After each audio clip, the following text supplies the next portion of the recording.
Alright, what's up guys? I'm back with another video. Like I mentioned to you guys in the comments, I am going all in towards making content for this YouTube channel.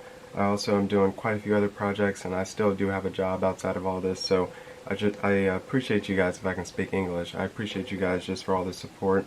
First and foremost, I want to say thank you to all the new subscribers. I think we're at like 17 subscribers at the time of making this video, which today is Wednesday, March 10th. 2021. So thank you guys so much. I really do appreciate it, and thankfully this is a channel I created just to be able to have fun. I love tennis, I love watching other content creators, and so I thought why not make my own reaction channel, and it seems to be doing pretty well, so I appreciate you guys. In this video, obviously, we're going to talk about Novak Djokovic again. I'm a big fan of him outside of just tennis as itself. I appreciate you guys' support on those last two videos that I've done on Novak Djokovic, which I'll leave linked up above. I think it's that corner. If it's not, it's the other corner. But I actually took some notes this time. You guys would be proud of me. Just because I just want to talk about, just talk about this stuff, you know, right? Like, we're all interested in it. Everyone's got their own point of view, which this is just my opinion. Obviously, I even put it in the title of one of the other videos that Novak is the GOAT or whatever. That's just my opinion. I'm a big fan of the guy. And of course, I wish success for everybody. So first and foremost, congrats to Novak for reaching 311 weeks at #1. That is a huge milestone. And just putting it out there, I don't know how he's not going to finish off with that record at this point, considering it's going to be really tough for Roger to get back there, but that's just my 2 cents on that. I got some little details, which I'll leave everything linked down below. Most of it's just Wikipedia, but a lot of this stuff I'm still learning myself. Like you guys leaving the comments and all that stuff, I always say thank you for doing that, because I'm not the most knowledgeable, especially on like these guys' backgrounds, Novak, and stuff about the media and whatnot. I really do appreciate that information, and I'm doing my research and trying to make these videos better for you guys. For all the new people that are here on this channel, like I mentioned, tennis and then reactions. So basically what you're going to get on this channel, just to go over it really quickly, is anything I'm interested in. This channel is strictly just for me to have fun, be passionate in. Of course, I've talked to people about like monetizing your channel, all that kind of stuff. And sure, you're gonna have some goals. You're not just gonna do this for free, right? But these videos are strictly like, I'm gonna mess up a lot, and they're just gonna be based on what I'm interested in, and hopefully I just find people that are interested in the same thing. I'm not gonna make like videos that are more like, you know, being searched around or whatever, the popular videos and all that kind of stuff. This is for me to have fun. I'm a big fan of the Hodge twins. As you'll see, I have like 20 reactions on them. And I'm truly just a big Novak fan. I play tennis myself. I'm probably like a 4-5 or whatever. But yeah, I really like the guys. So Novak, now at the time of making this video, has 18 Grand Slams. Rafa has 20. And Roger has 20 Grand Slams. For those that didn't know, I got some details just if you didn't know. Just bear with me. We'll get to the good stuff. So obviously the 20 Grand Slams is at the all-time high at the moment. My predictions, as I mentioned in the last video or the other Novak Djokovic video, if you guys haven't seen that one, is I think Novak is going to surpass these guys.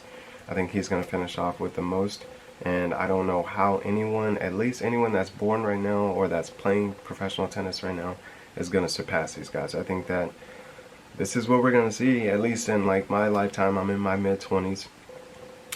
I mean, Alex Zverev, some of these guys, they would have already had to have been winning Grand Slams by now to surpass these numbers. So, congrats to these three for really making it out. I really wish Andy was, you know, I'm a little bit of a fan of Andy too, and I like to root for the underdog. I wish he would have done a little bit better also, but of course, Novak, their rivalry, if I can speak English, went towards Novak, which of course I'm happy about. So, at the time of making this video also, Novak has 82 total singles titles. Rafa has 86, and Roger has 102. Some of this stuff, like, I really did not know. That's pretty crazy. As far as their most Grand Slams that they have, obviously Rafa with Roland Garros, he has 13 of those.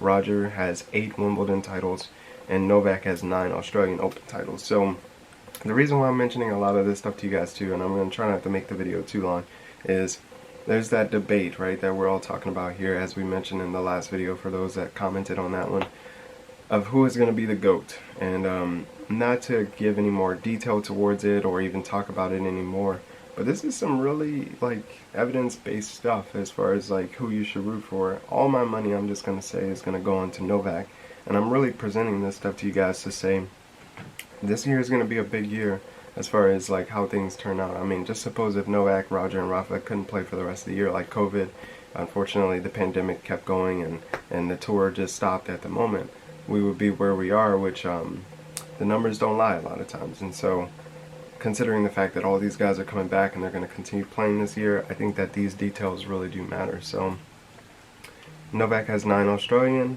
Rafa has 13 French, and Roger has 8 Wimbledon titles. That speaks volumes. Obviously these guys are different players. They are the best on different surfaces. Roger has been number 1 for a combined total of 310 weeks, with 237 consecutive weeks at number 1. He's finished number 1 at the end of the year 5 times, just like Rafa, 5 times at the end of the year, but Rafa's only been number 1 for a total of 209 weeks. That says something. And so obviously Novak now, like I mentioned at the beginning, 311 weeks. That's crazy. Big congrats to him. I mean, I don't see how you can doubt the guy. I mean, he's for sure going to be number 1 for the rest of this year, especially if he wins the next Grand Slam, which is Roland Garros. I'm really rooting for him this year. You know, last year was not the one that I turned it off midway through, but can't really blame him for them putting the French Open in the fall season, which typically is normal, but that's my biased opinion. Let's go ahead and stick to the facts. I got some actual informative stuff for you guys. Novak has finished 6 times, which is a career record that Pete Sampras also shares with him. He has a combined total of 36 Masters tournaments. He's the only player to have gotten what, I can't remember what they call it, but 4 Grand Slam titles, all 9 Masters titles, and the ATP World Tour Finals. That's pretty crazy. And he's the only player to have what they call the career Grand Master or Golden Master, and he's done that 2 times. I'm assuming that's with the ATP Masters 1000 events. And so just to finish the video off as far as like how I think the rest of the year is going to go and what we should pay special attention to, one detail I have for you guys, which many of you will know by now, the fact that Rafa is not going to be number 2 in the world. And so what I found is that this will be the first time that at least there hasn't been at least 2 of the top 4 players in the top 2 since July 25th, 2005. That's crazy. Like, sometimes, I mean, numbers aren't going to tell the full story, right? Like Novak in the US Open of 2020, that still, you know, gives me headaches and keeps me up at night. That was the craziest thing I've ever seen. I really thought he was going to win that, and who knows how that would have turned out. But sometimes when we just look at like the bare basics, like as far as me thinking Novak is going to win for the rest of the year, man, in my opinion, I'm going to make a separate video on his season between 2011 and 2015. As far as there's a debate as far as which season was better. I like the 2011 season, just to be honest. I like that season better because his game was built more upon confidence and his ground strokes.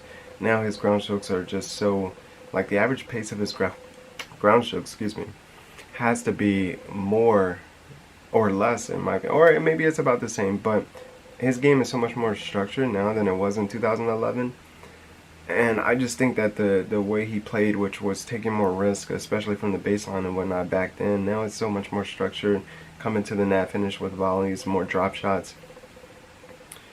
I don't know, but the way he's playing right now, you can't doubt that he's just so mentally tough that it's so tough for anyone else to beat him. I mean, unless it's Roger or Rafa, and granted, Roger's coming back from a long, little break, so we'll see how he plays, which he's playing actually right now, for those of you guys that are watching this, which is why I'm kind of rushing and whatnot. But I don't know, it's going to be an interesting year, and this year is going to say a lot as far as how these records, who's going to be the GOAT for their debate, and all that kind of stuff, how all that stuff is going to turn out. So I hope you guys enjoy.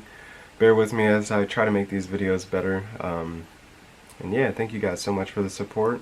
Plenty more videos coming, so subscribe for more. If you made it up to this point in the video, in a long 10-minute video, make sure to comment it down below. I'm planning on doing some big stuff for you guys here in the beginning. I know my channel's small, I'm still relatively new to all this stuff, but I really do appreciate the support. So thank you guys for watching. I'll see you in the next video.